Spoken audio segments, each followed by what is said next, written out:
Good morning, and today is the 23rd of July, 2026. This is the Defense Reports Wire Brief, your daily roundup for the latest defense, intelligence, and international security news. I'm Stuart Webb, and here are today's top stories. 2 Saudi oil tankers were targeted by the Houthi rebels. The Houthi rebels claim that they hit 2 tankers within minutes of each other.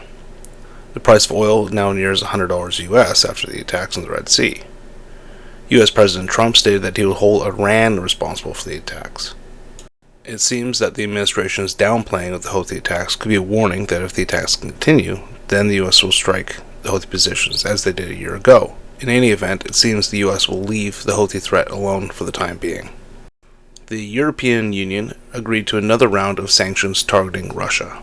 The 21st round of sanctions was held up for weeks due to members' objections that the sanctions would potentially hurt the EU economy more than Russia. Greece was granted an exemption for one of its shipping firms to continue transporting Russian liquefied natural gas from the Arctic. U.S. Secretary of State Marco Rubio met with Russian Foreign Minister Sergei Lavrov in the Philippines. Rubio stated that there is a need for new ideas in order to reach a peace deal between Ukraine and Russia. Lavrov once again demanded that the U.S. cease weapon supplies to Ukraine and reiterated previous Russian demands. The United States and Saudi Arabia signed the civilian nuclear deal, which will allow the construction of nuclear power plants in the country. There is also a clause that uranium enrichment may occur in Saudi Arabia if both countries believe it is necessary. President Trump said that there was a condition that Saudi Arabia would have to join the Abraham Accords, and therefore Saudi Arabia would have to normalize relations with Israel. But it seems that this condition was backtracked. South Korean firms are now reviewing their proposed investments in Canada after Hanwha Ocean lost the bid to replace Canada's submarine fleet to TKMS.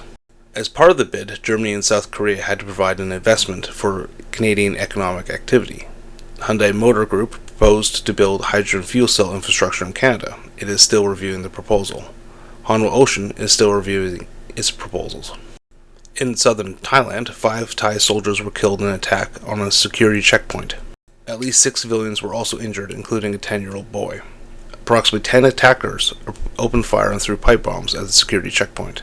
The attackers stole 3 AK-47s, body armor, and mobile phones from the soldiers. A low-level conflict in the south has continued since 2004, with rebels in the Muslim-majority area fighting for greater autonomy in the Buddhist-majority Thailand. South Korean Unification Minister Chung Dong-young announced that the government has shifted its focus from North Korean denuclearization, but that peace is a condition for resuming talks.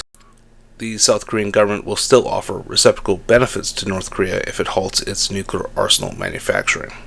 Both the United States and China have also abandoned their positions that North Korea needs to denuclearize before talks can resume.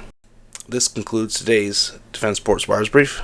Thank you very much for listening. Don't forget to share, follow, like, and comment, and tell others that we exist.